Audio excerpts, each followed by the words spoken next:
성경에 기적 이야기가 참 많습니다. 혈루병 걸렸던 여인이 예수님의 옷가에 손을 대기만 해도 자기가 나음을 받을 것이라는 믿음을 가지고 아무도 모르게 예수님 곁에 가서 그 옷깃을 만지고 나서 고침을 받았다는 이야기를 우리가 잘 알고 있습니다. 또 죽었다가 살아난 야이로의 딸 이야기도 들어보셨을 겁니다.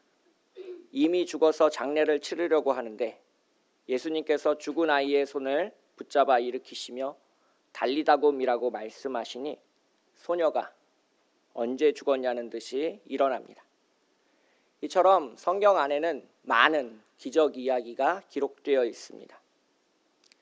기적을 믿는 우리는 우리의 삶에도 이러한 기적이 일어나길 기도하고 있습니다. 어려운 일을 만날 때 하나님이 기적같이 우리를 고쳐주시기를 바라는 마음, 살면서 한 번씩은 다 가져보셨을 겁니다. 반대로 기적을 믿지 않는 사람들은 성경의 이야기가 거짓이라고 말하면서 하나님을 믿지 않습니다. 그런데 실제로 기적을 체험한 사람들은 조금 다른 관점에서 오늘 성경 본문을 접근하게 됩니다. 기적을 믿을 것이냐 믿지 않을 것이냐가 아니라 기적을 실제로 체험한 사람들의 입장에서는 왜 이런 은총과 은혜와 기적이 내 삶에 이루어졌느냐, 그러한 것들을 생각해 보게 됩니다. 마치 우리가 고난을 만나면 왜 하나님께서 우리에게 이 고난을 허락하셨는가, 왜 나의 삶에 이렇게 많은 어려움들이 찾아오는가, 그 이유를 묻게 되고 발견하려고 하는 것처럼 하나님이 우리의 삶에 정말 큰 은혜와 기적을 베푸실 때도 마찬가지로 우리는 그러한 이유를 찾게 되어 있습니다. 그리고 오늘 성경 본문은 그러한 이유를 몇 가지를 들어서 이야기를 해주고 있는데요. 천천히 살펴보도록 하겠습니다. 그리고 그 기적의 의미, 기적의 목적을 정말 발견하고 나야 그 기적이 온전히 나한테 완성된 것이 된다는 겁니다. 그냥 내 눈앞에 놀라운 일이, 기적이 펼쳐진다고 해서 그 기적이 끝이 아니라 내가 그 의미를 받아들이고 이해하고 그 속에 담겨있는 하나님의 뜻을 헤아릴 때 온전히 그 기적은 나에게 임재한 것이 되는 겁니다. 예를 들면 출애굽기 3장에서는 모세가 하나님을 만나는 장면이 나옵니다. 광야에서 떨기나무가 불타고 있는데 그 떨기나무에 붙은 불이 꺼지지 않아서 모세가 그 나무에 가까이 가려고 하자 하나님의 음성이 모세에게 들려오는 그런 장면입니다. 이 출애굽기 3장에서 여호와 하나님은 세 가지 방법으로 자기 자신을 보여주고 있는데요. 첫 번째로는 꺼지지 않는 불꽃으로 자기 자신을 계시하고 있습니다.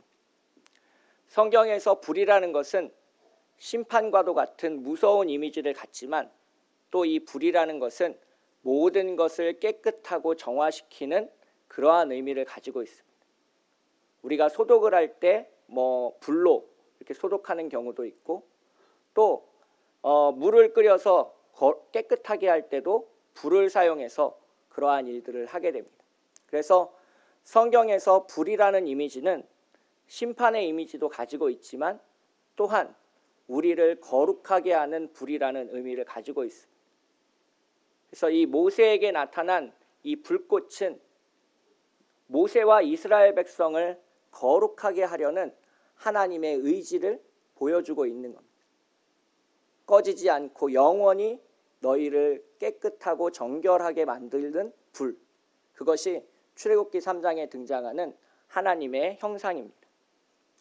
두 번째로는 출애굽기 3장 14절에 보시면 아주 유명한 성경 구절이 있습니다. 하나님이 모세에게 이르시되 나는 스스로 있는 자이니라. 또 이르시되 너는 이스라엘 자손에게 이같이 이르기를 스스로 있는 자가 나를 너희에게 보내셨다 하라라고 이야기하고 있습니다. 그래서 교회를 다니지 않는 분들도 하나님 하면 스스로 홀로 계신 분, 이러한 이야기를 잘 알고 있습니다. 그래서 구약을 연구하는 이 구약학자들이 출애굽기 3장 14절을 가지고 논문을 참 많이 썼습니다. 여기에 스스로 계시는 분이라는 그 의미가 과연 무엇이냐, 이러한 것들을 놓고 꽤 오랫동안, 그리고 지금도 계속해서 연구가 이루어지고 있습니다. 제가 그러한 연구들을 많이 읽어봤는데 가장 결론에 도달한 건 그겁니다. 우리가 깨달음을 얻게 된다는 겁니다. 하나님이 여기에 계시는구나. 주님이 여기에 계시는구나. 주님이 우리와 함께 하시는구나라는 그 깨달음이, 그리고 감탄사가 바로 출애굽기 3장 14절에서 등장하는 하나님의 이름의 원형이 되겠습니다. 그래서 이 출애굽기 3장 14절에 등장하는 하나님의 모습은 지금 여기에 우리와 함께 계시는 하나님. 이 예배당 안에 하나님이 계시는구나. 우리 가정에 하나님이 계시는구나. 내가 하고 있는 이 사업 가운데 하나님이 함께 하시는구나라는 깨달음을 얻는 그런 하나님의 모습을 이야기하고 있습니다. 마지막으로 출애굽기 3장에서 등장하는 하나님의 이미지는 출애굽기 3장 15절에 이렇게 기록하고 있습니다. 하나님이 또 모세에게 이르시되 너는 이스라엘 자손에게 이같이 이르기를 너희 조상의 하나님 여호와 곧 아브라함의 하나님, 이삭의 하나님, 야곱의 하나님께서 나를 너희에게 보내셨다 하라. 이는 나의 영원한 이름이요 대대로 기억할 나의 칭호니라 라고 이야기하고 있습니다. 이 세 번째 아브라함의 하나님, 이삭의 하나님, 야곱의 하나님이라는 것은 역사 속에 함께 하시는 하나님의 의미를 이야기하고 있습니다. 우리는 지금 코로나19라는 혼돈의 역사를 지나가고 있습니다. 하나님이 눈앞에 보이지 않는 것 같고 우리의 삶에 개입하시지 않는 것 같고 하나님이 우리를 마치 방치하는, 이 질병에 방치하는 그러한 삶의 과정들을 거쳐가고 있습니다. 근데 오늘 출애굽기 3장 15절에서는 아브라함과 함께 하셨던 하나님, 그리고 이삭과 함께 하셨던 하나님, 또 야곱과 함께 하셨던 그 역사 속의 하나님이 지금 우리와 함께 하고 계신다라는 것을 분명히 이야기해서 보여주고 있습니다. 그래서 출애굽기 3장에서는 하나님의 모습이 그렇게 꺼지지 않는 불꽃, 여기에 계신 하나님, 역사 속에 함께 하시는 하나님의 세 가지 모습으로 등장하는데 이것을 우리가 매일 이렇게 큐티할 때 적용을 하면 이렇게 됩니다. 오늘 우리가 정말 거룩한 사람인지, 하나님의 임재를 체험하고 있는 사람인지, 정말 내 속에 하나님의 성전이 자리 잡고 있는지를 점검해보는 세 가지 포인트가 출애굽기 3장에서 얻어질 수 있습니다. 첫 번째는 우리 마음속에 꺼지지 않는 불꽃이 있는가 확인해 보는 겁니다. 하나님을 향한 거룩한 열정이 내 속에 아직도 남아있는가. 주님을 처음 믿었을 때 그 활활 타오르던 그 불길이 내 마음속 성전 어디 구석에 아직도 불타고 있는가. 이러한 것들을 우리의 삶에서 적용시켜 볼 수 있습니다. 이미 그 열정이 사라지고 꺼지고 없어졌다면 나를 거룩하게 하시는 하나님은 더 이상 나와 함께 하지 않는 겁니다. 두 번째로 우리의 삶에 감탄사가 있는지를 확인해 볼 수 있습니다. 하나님이 여기에 계시는구나 라고 내가 고백할 수 있는 삶의 포인트가 있는지, 내가 지금 고민하고 있는 것, 기도하고 있는 것, 그리고 문제 삼고 있는 것들 속에서 하나님이 함께 하신다는 그 삶의 포인트가 과연 있는가. 하나님 여기 계시는구나 라고 이야기할 수 있는 포인트가 있는가. 내 삶에 그런 지점이 있는가. 우리가 삶에서 점검해 볼 수 있습니다. 그리고 마지막으로 세 번째는 과거에 함께 하셨던, 내 기억 속 저편 멀리에 함께 하셨던 그 하나님이 오늘의 시간과 역사 속에서도 함께 하고 계신가. 이렇게 우리는 말씀을 읽으면서 그 말씀 속에 기적보다 더 깊이 하나님이 그 기적을 우리에게 베푸신 목적이 무엇인지를 깨닫고 받아들이고 이해하면서 주님을 더 닮아갈 수 있고 하나님의 뜻을 깨달을 수 있고 하나님의 은혜를 오늘도 만끽할 수 있습니다. 오늘 본문 속에서도 기적 이야기가 등장합니다. 여호수아가 백성과 함께 요단강을 건너가는 장면입니다. 오늘 본문을 읽어보시면 그 요단강을 정말 기적같이 걸어갑니다. 언약궤를 맨 제사장들이 발을 담그자마자 요단강이 멈추어서는 그런 놀라운 기적을 이야기하고 있습니다. 오늘 본문 15절에 보시면 추수할 때는 물이 넘쳤더라라고 이야기하고 있는데요. 이 추수할 때는 헤르몬산에 얼음물이 다 녹아서 강의 수위가 2배가 됩니다. 홍수만 나도 한강의 수위가 높아지는 것을 우리가 잘 볼 수 있지 않습니다. 어른들은 수영을 해서라도 어찌어찌 건널 수 있을지 모르겠지만 어린아이들과 연약한 어르신들은 도저히 건널 수 없는 그러한 깊이였습니다. 하나님의 도우심이 없이는 어쩔 수 없는 그 상황 앞에서 여호수아는 기도했고 하나님의 말씀을 들었고 주님의 말씀에 순종해서 그 물속에 발을 담그게 되었습니다. 오늘 본문 속에서 기적을 체험하는 사람들, 하나님의 은혜를 맛보는 사람들의 모습을 엿볼 수 있습니다. 하나님의 은혜가 기적이 그냥 자연스럽게 나는 아무것도 하지 않았는데 그냥 찾아오진 않습니다. 빈 그릇을 준비하면 거기에 하나님이 은혜를 부어주시듯이 오늘 본문 속에서 여호수아는 그 그릇을 만드는 과정들을 보여주고 있습니다.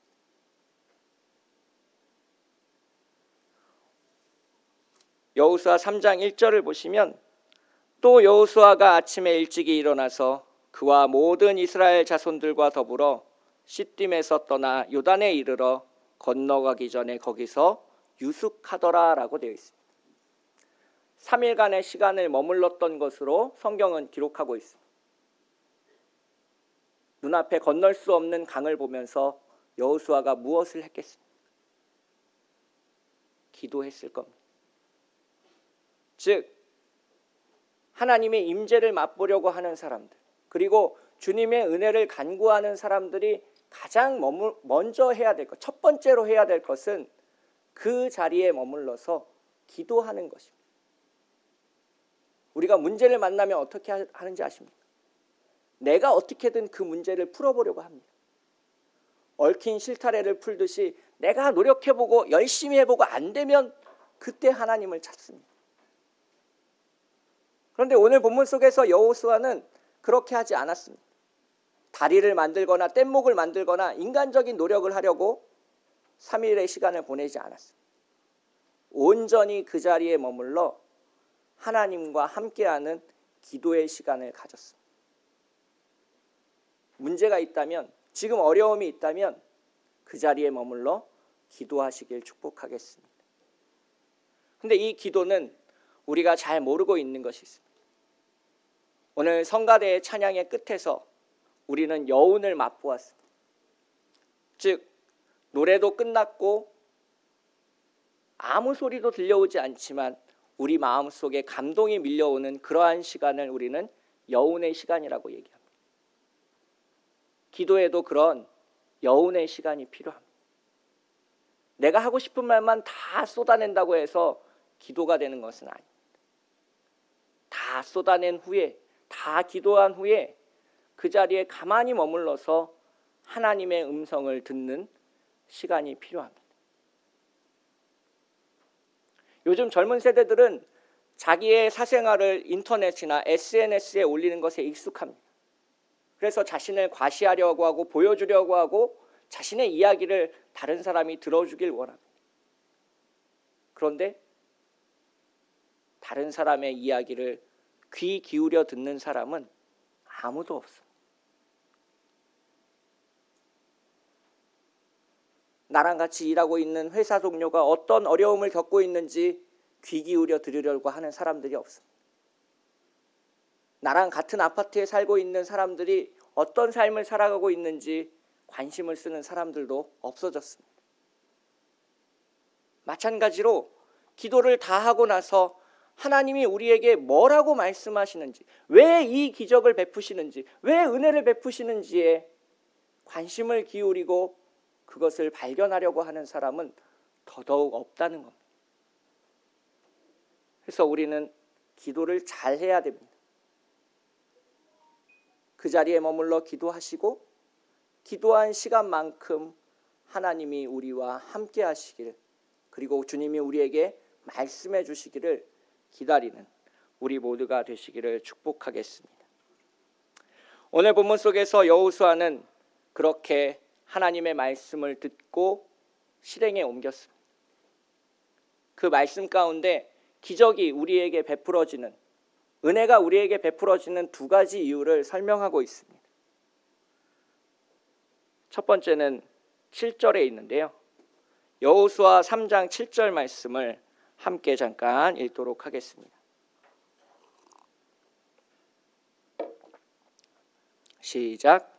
여호와께서 여호수아에게 이르시되 내가 오늘부터 시작하여 너를 온 이스라엘의 목전에서 크게 하여 내가 모세와 함께 있었던 것 같이 너와 함께 있는 것을 그들이 알게 하리라.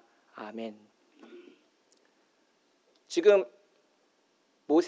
여호수아가 요단강을 건너가는 시기는 모세가 죽고 어수선한 시기입니다.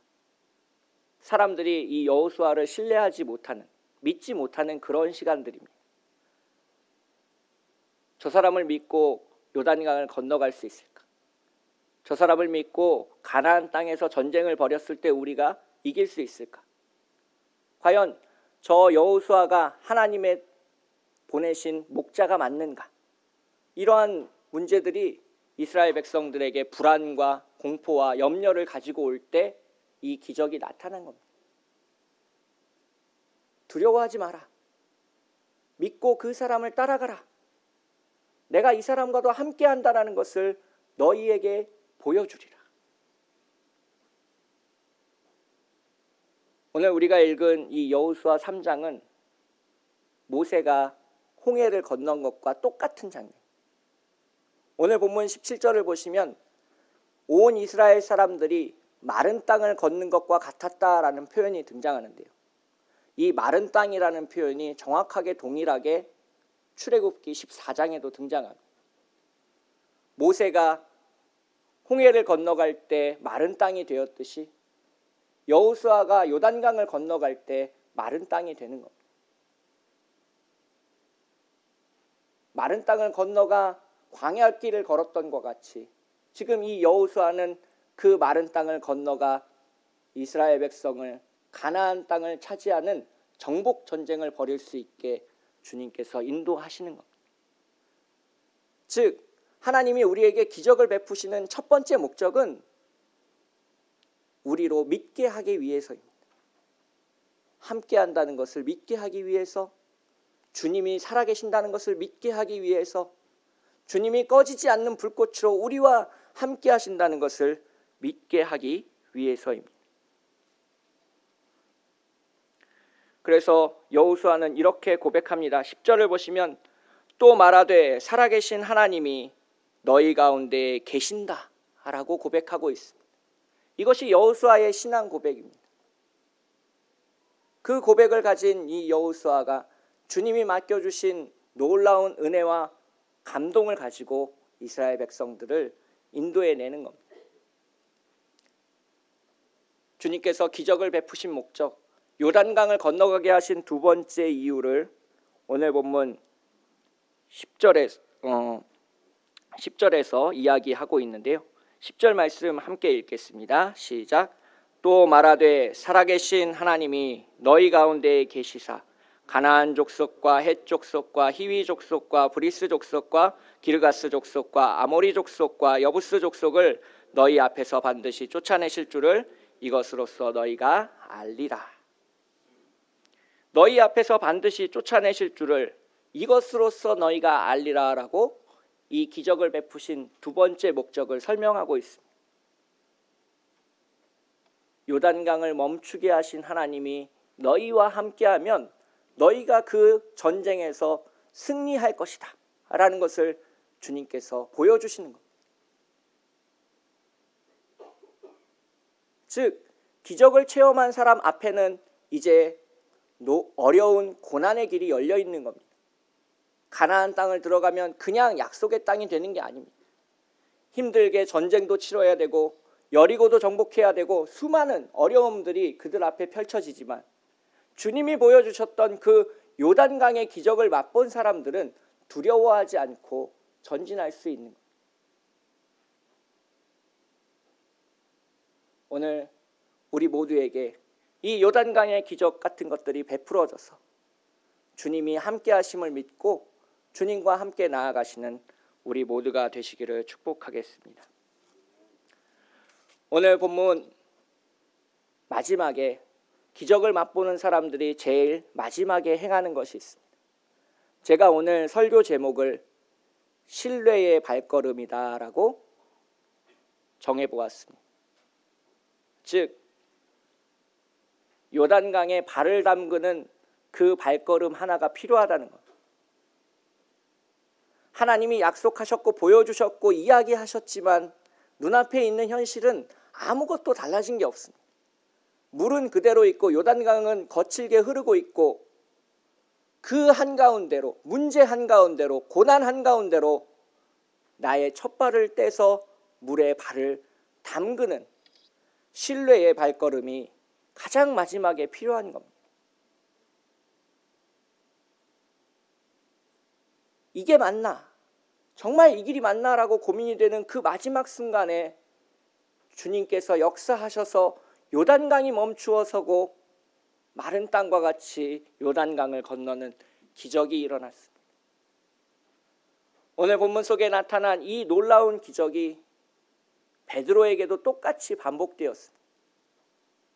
누가복음 5장을 보시면 밤새도록 고기를 잡으려고 했던 베드로는 물고기 한 마리를 잡지 못하고 집으로 돌아가려고 합니다.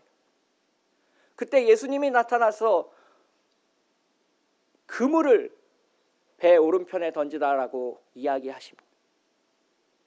주님이 약속하셨습니다. 베드로가 그렇게 얘기합니다. 우리가 밤새도록 수고하였지만은 잡은 것이 없습니다. 하지만 말씀에 의지하여 그물을 내리리이다라고 하면서 그물을 던지는 장면이 나옵니다. 즉 베드로에게 신뢰의 발걸음은 그물을 던지는 것이었습니다. 그물을 던지지 않고서는 고기가 잡히는지 안 잡히는지 모르는 겁니다. 물속에 발을 담그지 않고서는 하나님이 이 요단강을 가를지 아닐지 아무도 모르는 겁니다. 우리는 성경을 읽고 기도를 하고 수많은 이야기를 듣지만 그 한 발자국을 걷질 않습니다. 주님이 이야기해 주시는 대로 그 물속에 발을 담가 그것이 진짜 주님이 약속하신 것인지 확인해 보려고 하지 않습니다. 그 자리에 머물러 요단강이 갈라지기까지만 기다리는 사람들이 대부분입니다. 왜 하나님 요단강 안 갈라주세요라고 울부짖며 눈물 흘리며 기도하는 사람들이 훨씬 더 많습니다.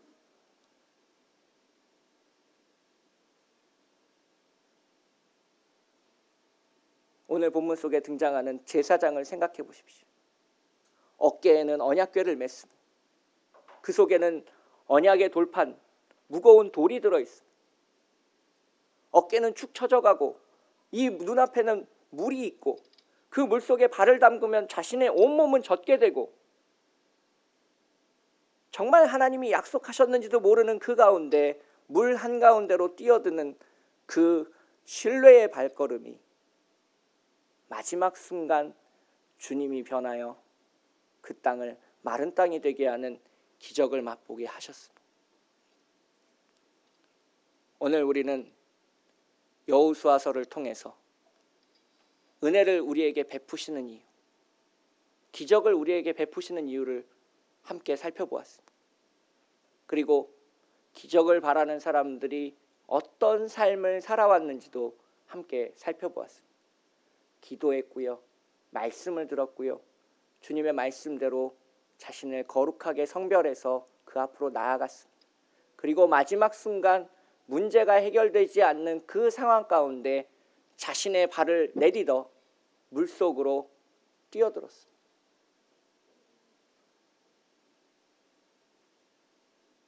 오늘 우리에게 기적이 필요하다면, 주님의 은총이 필요하다면 주님과 함께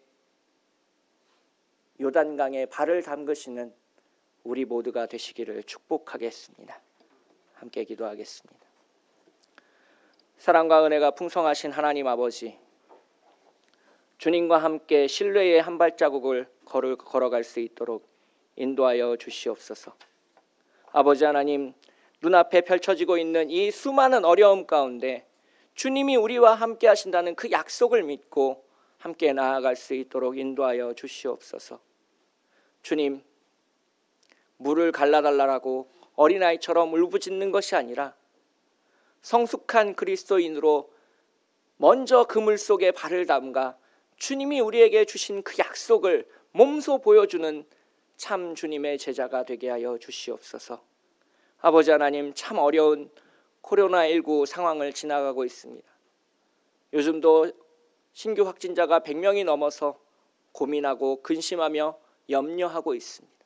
경제가 어려워지고 정치가 시끄러워지고 답답한 교회 현실을 오늘 우리는 살아가고 있습니다. 그 속에서 가만히 머물러 주님과 함께 기도하며 주님의 말씀을 들으며 주님의 말씀에 순종하여 나아가는 참빛교회가 되게 하여 주시옵소서. 거룩하고 아름다우신 우리를 사랑하시는 예수님의 이름으로 간절히 기도합니다. 아멘.